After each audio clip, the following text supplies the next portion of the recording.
It's time to take your business to the next level, the boss level. These are the premier business owner strategies and successes being utilized by the industry's top talent today. Rock your business like a boss, a VO boss. Now let's welcome your host, Ganguzza. Hey everyone, welcome to the VO Boss Podcast. I'm your host, Ganguzza, along with my very special guest co-host, audio tech guru, Mr. Tim Tippets. Hey Tim, how are you? Hey Ann, doing good. How are you? I am amazing. You know, I always start off our episodes with questions to you.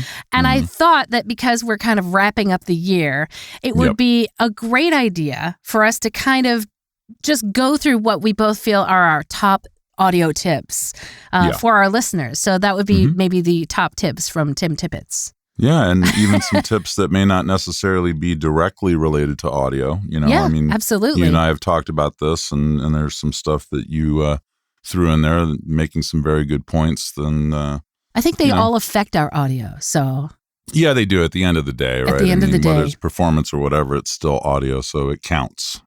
And I know that we come across this, both you and I mean, in different ways, constantly. So we thought it would be a great idea to kind of give you guys some tips based upon our experiences. So Tim, what would be your first tip that you are wanting to let our listeners know about? Well, the first tip that I would have would be to be proactive and not reactive. Right? Yes. There's nothing worse than reactive management. You don't want to be put in a position where you don't know what to do because you didn't get ahead of it and you're panicking and just everything is going to hell in a handbasket, you know, and it's just, you need to get in front of everything because things can go sideways really, really fast. So, like the other day when my interface failed.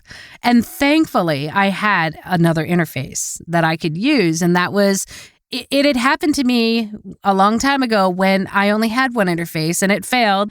And then I was stuck because a client was asking me to record something. And I'm like, oh no, now I've got to out in a panic, go buy something. And it just was not a good, thing. So exactly. I learned from that. You go into panic ranger mode, right? Absolutely. And then just everything just from there, it just gets worse and worse and worse. It just kind of builds on itself, right? Yeah. And you get yourself built up into a frenzy, right? And we're not just talking interfaces. Like, I think, honestly, you should have a backup mic, right? You should have a backup computer. A backup interface, a backup internet connection. Yep, a backup mic, cords, et cetera. Absolutely. And I think it's so important that when I know it's got a little bit of cost assigned to it, but it's part of your business investment. So I believe that when you're starting your businesses out and you need to really take that into account into your budget to have the backup, because this is your livelihood. This is your job. Well, yeah, that's one of the things that I like to say is when you fail to plan, you plan to fail. Yep, absolutely. That's just the reality of it. So yeah, it's just don't create a nightmare scenario for yourself. Be prepared. Have backups in place. I get it. Not everyone's got the budget, but that's okay. If you've got a more expensive mic and your backup mic is a less expensive mic, at least it's a mic. And if you're in a live session and they're recording on their end, you can get a decent signal out of, just about any mic these days. Okay. With some exceptions, but if you have a $3,500 U87 that goes down, you don't necessarily need to have a $3,500 Q87 as a backup. Yeah, no, I get that. Maybe a TLM 103 or something that, comes close. Yeah, right? that would be nice. But, I think that might segue in nicely to what I think is another great tip, which is to make sure that you are educated about your equipment technically. And for example, when things fail, right, in the middle of a session and you need to disconnect that mic and reconnect a new one or change out your interface, I think it's so important that you have a handle. I can't tell you how many times I talk with students who don't even know what their equipment is called.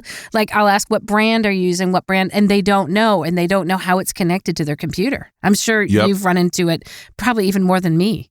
Well, I run into it all the time. I mean, that's why I created the, Audition Ready online course, which, again, I want to qualify that it's not just for Adobe Audition. It's for all DAWs. learning about EQ, compression, downward expansion, and much, much more than that. It's why I put it together in the first place, is because we are now in a situation with the disaster of the pandemic where the paradigm shift has occurred permanently. And I feel sorry for a lot of brick and mortar studios. They're not going to be there when this thing goes away. And frankly, we're getting some very, very high quality stuff out of existing personal pro studios. And the reason why is because people are educating themselves. They are getting the right equipment, of course, and learning how to use that equipment, but actually being technically educated on all of that stuff has become so important. I can't stress it enough. Yeah. It's you are running a studio that needs to meet the expectations of a professional brick and mortar studio. Mm-hmm, mm-hmm. Okay. And so if you're not educated, then, you're not going to move forward, or at least your growth is going to be stunted. Right. So with that said, I also like to tell people that when you are educating yourself, when you run across something that you don't understand, you need to make sure that you get that cleared up before you move forward to the next step. Okay. Because if you don't, what ends up happening is your brain, subconsciously or not, okay, you're stuck on that thing that you don't understand, and it's taking up all of your bandwidth. So everything that comes next is either not being heard or can't be understood because you don't understand the foundation. So it's very much like a house, right? If you build a foundation, then you can start building the walls. Mm-hmm. But if someone is still working on the foundation and you're starting to build walls on top of that foundation, it's going to be a train wreck. Okay. Yeah. So absolutely. It's really, really important. Yeah, really important. Stop and take the time to make sure that you absolutely understand what it is that you're learning before you move on to the next step. And I think even beyond understanding your audio equipment, understand your everything technical that contributes to running your business, including like what is your internet connection. I speak to students a lot, and when they're connecting with me for the first time, and I'll say, okay, so are you, there'll be a glitch in the connection. I'll be like, are you connected, hardwired or Wi-Fi? And what is your internet connection speed? And there'll be people that won't even know, their speed that they're connected to the internet. So I think education has to go beyond just the audio equipment, but also anything that ties you into this business at all. And I would say that, in that light, again, it's a nice segue into another tip about your internet, is that if you are using Wi-Fi, I think you can even we could probably say this in unison, get yourself a hardwired connection when you can. That is, how many times I've said that to people. It's so important. Tim, tell me why it's so important. Well, the reason it's so important is because, look, I have a 1 gig internet connection at this point. Me too. And the speeds that I get are ridiculous, whether it's download or upload. And I am extremely grateful for the fact that is a thing now. Okay. That said, even when I'm on wireless on my iPad, I'm getting ridiculous download numbers. Stuff that I never saw on my desktop computers, even with a hardwire. But it's still wireless. Okay. Yeah, exactly. And because it's wireless, not hardwired, because it's wireless, that signal can be interrupted. Absolutely. Yeah. And in ways that you don't even realize. Right. You don't even know, especially with the pandemic, if you've got your kids doing, Zoom sessions from home and watching videos and streaming things, that has a huge effect on your bandwidth. And you don't want to be in the middle of your session and all of a sudden have that glitch in the middle of your best read, because you can't recover that. Yeah. And I run into it a lot with clients and students where I'm having a Zoom session with them, and there's just constant rework being done because 30 seconds of conversation just went by, and I'm trying to tell the person that I can't hear them, that they're breaking up, but they can't even hear me, or they can't share their screen because they don't have the bandwidth, etc. So in this day and age, in order to be as efficient as you possibly can, and as accurate and as dependable as you possibly can be. Yeah. hardwire whenever possible. It really isn't as difficult as most people think it is. You could get a guy or a gal, whoever it is, to fish the wire through the wall. They have special tools. They do it all the time. Oh, absolutely. Okay? All the time. It is important. If you can't do it, hire somebody that will put that jack in the wall and connect up Ethernet to your, or however, hardwire to the back of your router. And if not, you can always buy, I think the maximum distance is a 200 meter cable for Ethernet that you can, or gig, that you can put.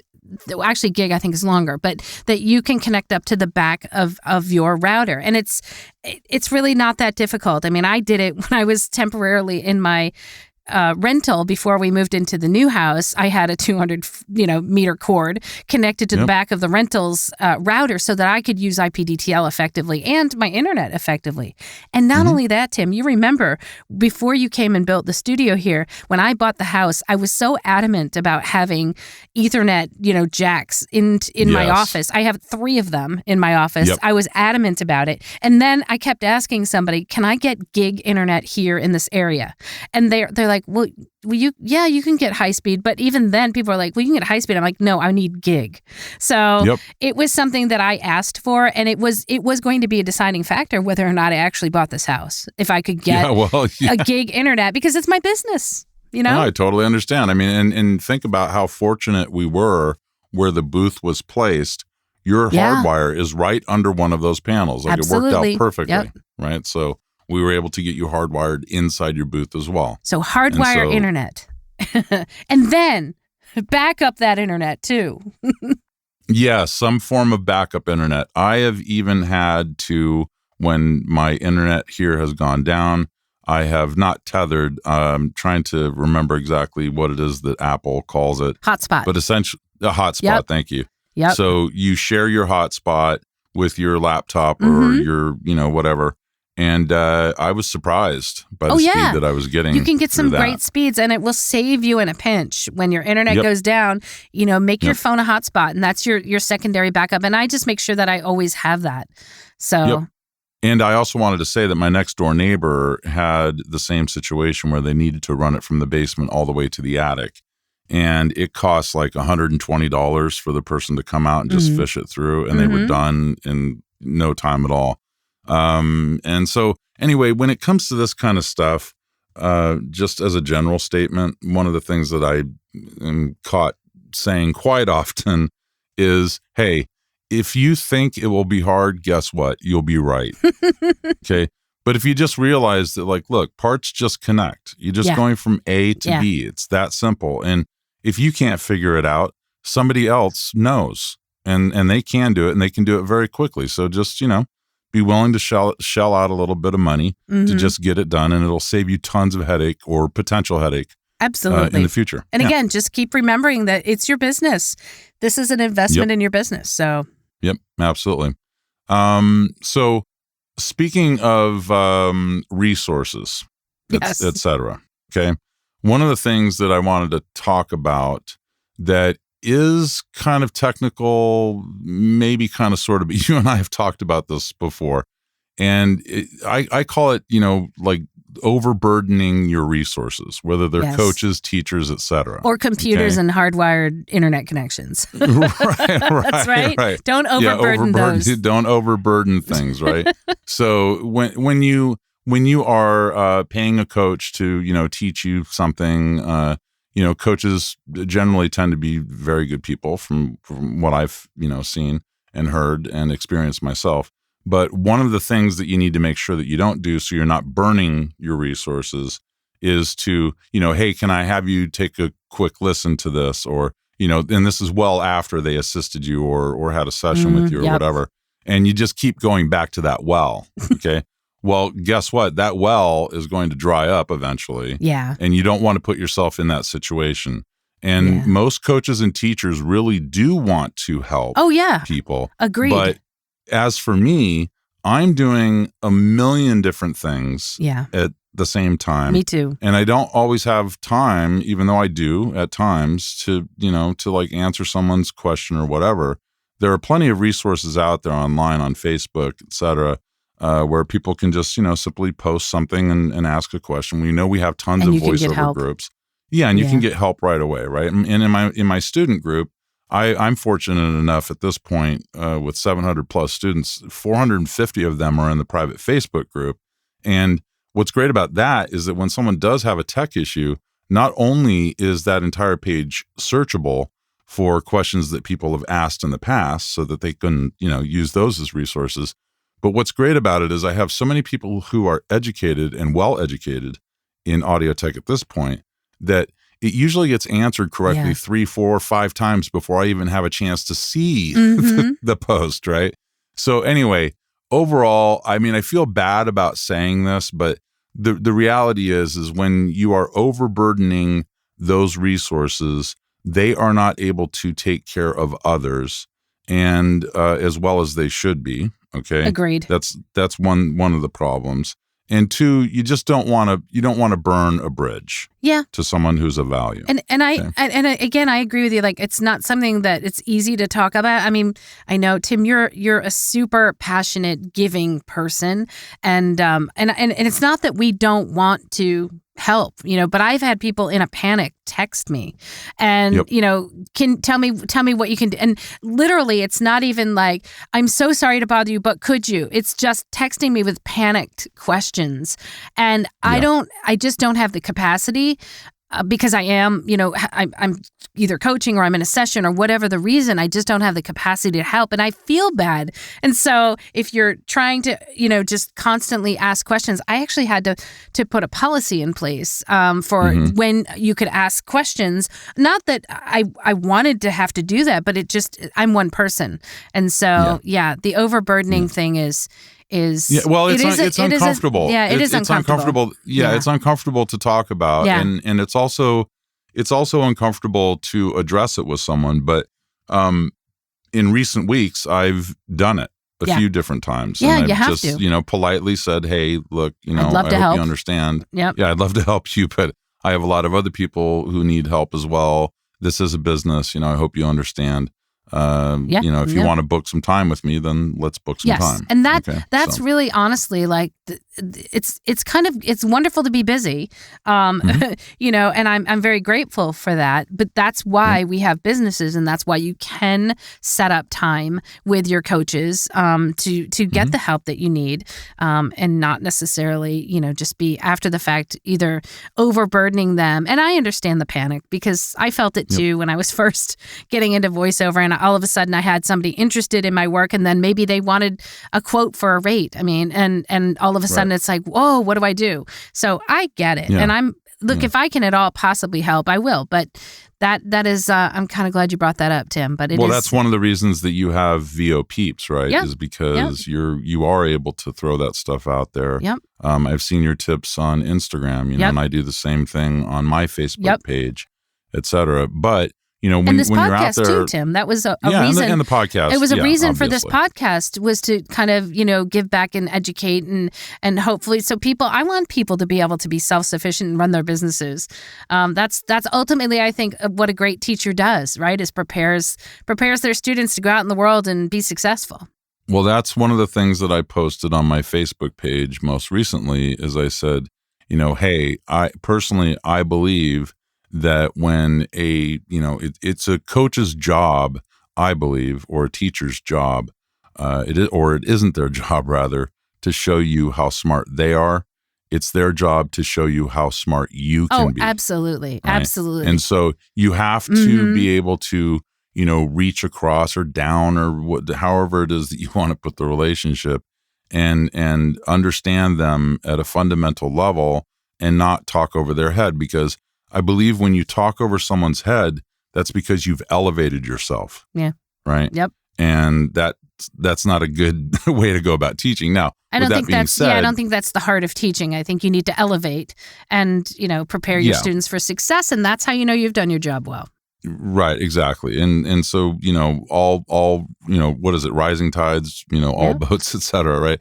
But on that note, when you are looking for advice, like let's say tech advice or whatever, one of the things that I like to ask people to do when they are searching through all of these various answers that people are giving them is to look for consensus on answers when you're asking a question online, okay?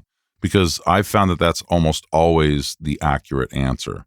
We get a lot of people who are saying, a lot of people are saying, well, what I do is this. And if you follow that one person's advice, they may have a very different situation than you, okay? And you following that advice, that specific advice for their situation, ends up train wrecking your situation, right? And ends up making your problem even worse. So look for consensus. Now, if you can't get consensus or you're not sure at that point, just hire a professional. It doesn't matter if it's tech. It doesn't matter if it's coaching, hire a pro for voice or whatever. Hire a pro. That's what they're there for. Absolutely. And anyway, that's what I have to say about that. Absolutely. To kind of close that out. Wow, great advice. You know what? I think, Tim, we have some great tips that we've given to our listeners. I hope you guys get a lot out of them. And I actually think we could actually have another episode on this, Tim, because... Well, then let's do it. Let's do it.